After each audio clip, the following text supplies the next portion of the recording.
क्या जनरल मानिक शाह साहब देश के पहले फील्ड मार्शल साहब भारत रत्न के हकदार नहीं है, जिन्होंने इस देश के लिए त्याग किया, बलिदान किया, पाकिस्तान को दो भाग किया और सेना के हीरो रहे, लीजेंड रहे? क्या कोई सैनिक भारत रत्न का हकदार नहीं हो सकता? आज ये बहस हो चुकी है। जैसा कि हम सभी जानते हैं, पिछले 15-20 दिन में 5 लोगों को भारत रत्न दिया गया।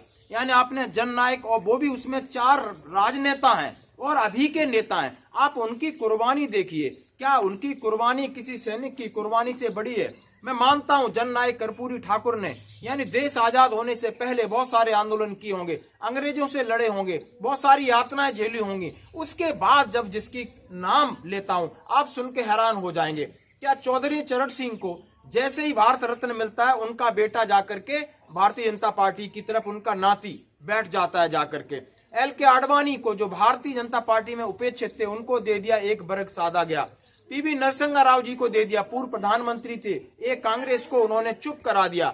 फिर एक साइंटिस्ट स्वामीनाथन साहब को दिया। आप समझ सकते हो कि कर्पूरी ठाकुर को साधा तो नीतीश कुमार जी माननीय प्रधानमंत्री जी के जाके पार्टी में जाके बैठ गए। तो क्या ये सही है? आज इसके ऊपर बहस हो रही है, बड़ी बहस हो रही है कि आखिर वास्तविक यानी असली हीरो कौन है, जिसमें बहुत सारे ब्रिगेडियर, बहुत सारे कर्नल ने ट्वीट करके कहा है कि ये वास्तविक नायक जो भारत रत्न के असली हकदार हैं। हमने इस मातृभूमि के लिए त्याग और बलिदान दिया है, पर सशस्त्र बलों को हमेशा दरकिनार इसलिए किया जाता है कि उनसे राजनेताओं को कोई फायदा नहीं है, उनको किसी से कोई प्रेशर नहीं है, क्योंकि वो अपना काम कर रहे हैं, देश के लिए जान न्यौछावर करें, देश के लिए कुर्बान करें, कुछ भी करें, लेकिन उनका त्याग नहीं है, उनका बलिदान उस लायक नहीं कि भारत रत्न उन्हें दिया जाए। इसलिए आज भारत रत्न के ऊपर लोग मिमिक्री कर रहे हैं, मजाक उड़ा रहे हैं कि सिर पर लेकर के घूम रहे हैं कि भारत रत्न ले लो, जैसे सब्जी वाला घूम रहा है। उस तरीके से आप देखिए राजीव निगम को किस तरह सरकार की धज्जियां उखेड़ रहे हैं। क्या भारत रत्न की महिमा आप कम नहीं हो रही इससे? क्यों एक इतना बड़ा पद और आप राजनीतिक महत्वाकांक्षा के लिए इस्तेमाल कर रहे हैं? और मैं बात करूंगा अपने जनरल मानिक शाह साहब की, जिन्होंने 4 दशक सेना के अंदर रहे, 4 दशक, सेकेंड वर्ल्ड वॉर से लगा करके 97 तक उन्होंने पाकिस्तान के दो टुकड़े किए। वो एक ग्रेट मिलिट्री लीडर थे। उन्होंने इंदिरा गांधी को झाड़ दिया था, बोला आप अपने आदेश हमें मत दीजिए, आपको मोटर और मोर्टर में फर्क नहीं पता है, आपको हथियारों का पता नहीं है, आप सेना के अंदर हस्तक्षेप मत करिए।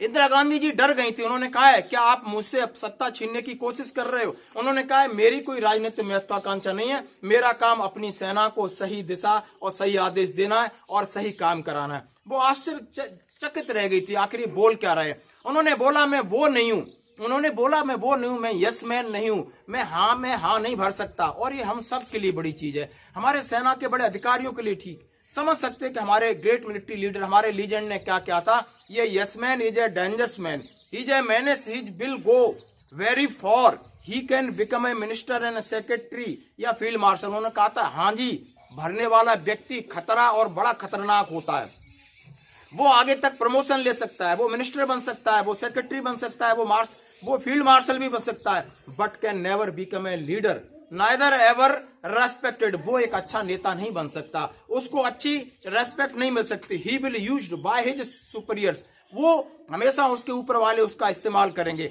और उसके डिसलाइक हिज कलीग्स, उसके साथ वाले उसको नापसंद करेंगे। And despise by his subordinate, so discard yes man, यानी उसके नीचे वाले उससे नफरत करेंगे। ऐसे यस मैनों को दूर रखिए। उन्होंने कहा है यदि हाँ कहने वाला आदमी खतरनाक आदमी है, वह एक सिस्टम के लिए खतरा है, वह बहुत आगे तक जाएगा, वह मंत्री बन सकता है, सचिव बन सकता है, जनरल बन सकता है, फील्ड मार्शल बन सकता है, लेकिन वह कभी एक सच्चा लीडर नहीं बन सकता। नहीं कभी उसके दिल से कोई उसका सम्मान करेगा, उसके वरिष्ठ उसका उपयोग करेंगे, उसके सहकर्मी उसको नापसंद करेंगे, उसके अधीनस्थ लोग उसका तिरस्कार करेंगे। और ऐसे हाँ कहने वाले सेना के अधिकारी हों, चाहे ब्यूरोक्रेट्स हों, चाहे लीडर हों, उनको त्याग देना ही अच्छा है सिस्टम के लिए। दोस्तों ये जनरल मानिक शाह साहब के शब्द थे। आप आज बात कह रही है, वो हमेशा कहते थे सैनिकों को निडर रहो। जैसा कि दोस्तों प्रिजनर ऑफ वार जब हिंदुस्तान 97 के बाद वो शाम को डेली इंस्पेक्शन के लिए जाते थे, जवानों से मिलते थे, उनकी मच्छरदानी चेक करते थे, उनका खाना चेक करते थे, एक गेस्ट की तरह हॉस्पिटैलिटी दी। एक वाक्य मैं आपको बता रहा हूं जो कि उनके किताब में लिखा हुआ है कि वो जा रहे थे तो पाकिस्तान का जवान था, वो बाथरूम साफ कर रहा था, उसके जाके उन्होंने हाथ मिलाया, वो सहम गया कि मैं कैसे हाथ मिलाऊं, लेकिन कहा कोई बात नहीं आप हाथ मिलाइए। तो दिलों पर राज किया है। उन्होंने हमेशा कहा है निडर रह के ईमानदारी से काम करो, किसी के सामने गलत हाँ में हाँ और गलत झुकने की जरूरत नहीं है। क्या ऐसे लीजेंड को भारत रत्न नहीं मिलना चाहिए, जिन्होंने अपना जीवन और इस देश के नाम के लिए, इस देश के फेम के लिए, उन्होंने कहा है कि राजनेता होता क्या है, उन्होंने कहा है कि ये सिर्फ आदेश देते हैं, इनका काम है। मुझे आश्चर्य है कि हमारे राजनीतिक आका, जिन्हें देश की रक्षा का प्रभारी बना गया है, लेकिन उनको मोर्टर यानी जो हम फायर करते हैं और मोर्टर के अंदर अंतर तक नहीं पता है, और उनको इस सब चीजों की जिम्मेदारी है। वो हमेशा इस चीज को इग्नोर करते रहे और अपना साहस और करेज दिखाते रहे। जवानों के लिए जिए, सेना के लिए जिए, देश के लिए जिए, तो क्या नहीं बनता कि उन्हें भारत रत्न दिया जाए? प्लीज भारत रत्न ले लो, भारत रत्न, भारत रत्न ले लो, भारत रत्न। हाँ भैया, भारत रत्न ले लो। हाँ, आइए आइए बाबूजी, भारत रत्न लीजिए। क्या भाव दिया? अरे भाव छोड़िए भाई, भाव हम नहीं बताएंगे, भाव तो आपको बताना पड़ेगा। हाँ, कि क्या भाव आप लोगे। हाँ, नहीं मतलब अपनी पार्टी का विलय करोगे तो उसका अलग है, और मान लो हमारे दल में शामिल हो गए तो उसका अलग है। कितनी सीटें लोगे उसके ऊपर है। हाँ, आप बताओ क्या भाव लोगे। तो सामने वाला ग्राहक भी बोल रहा, नहीं नहीं वो आप रहने दो, क्या हमारी थोड़ी इज्जत है, कल को हमको लोग चवन्नी चवन्नी कह के चढ़ाएंगे भाई साहब, तो हम क्या करेंगे। हाँ, अच्छा तो बाबूजी नहीं चाहिए क्या, हम लेके आगे जाएं फिर? अरे बहुत लोग हैं।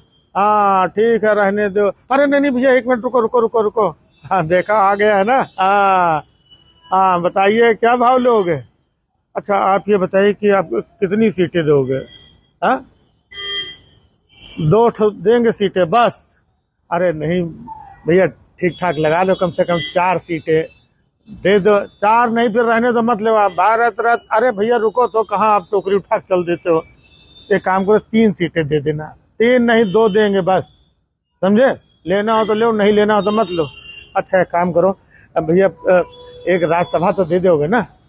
ठीक है चलिए भाई, एक राज्यसभा दे देंगे। हाँ, और सुनिए, और राज्य में अगर 2-3 मंत्री पद मिल जाता तो थोड़ा सा। राज्य की हमारी गारंटी नहीं है। राज्य में जो बैठा हुआ है तो हमारी नहीं सुनता, तुम्हारी क्या सुनेगा। नहीं नहीं नहीं, फिर भी आप एक बार बात कर लेना तो शायद मतलब मान। ठीक है हम बात करेंगे। हाँ, तो दे दूं। हाँ निकालो, ये लो भैया। हाँ ये लो भारत रत्न। हाँ जाओ। अरे आज दादाजी बड़े खुश होंगे। हाँ हाँ, जाओ जाओ जाओ। भाई साहब ऐसे भारत रत्न मिल रहा है। और वैसे सुनने में आया है कि भारत रत्न तो जो है साल में 3 लोगों को दिया जा सकता है, ऐसा सुनने में आया है, जो तो कानून है उसके हिसाब से। लेकिन भाई साहब यहाँ तो 5-5 बांटे दे रहे हैं। कल को हो सकता है जरूरत पड़े तो एक आधे और दे दें। ले लो ले लो, आओ भैया तुम भी ले जाओ, तुम भी ले जाओ। मतलब भारत रत्न को रेवड़ी बना दिया है। किसी को भी कभी भी जो सिस्टम है भैया उससे चलो, लेकिन ना अभी चुनाव है। हाँ, ये चुनावी भारत रत्न है। हाँ, ले लो, नहीं बाद में पछताओगे।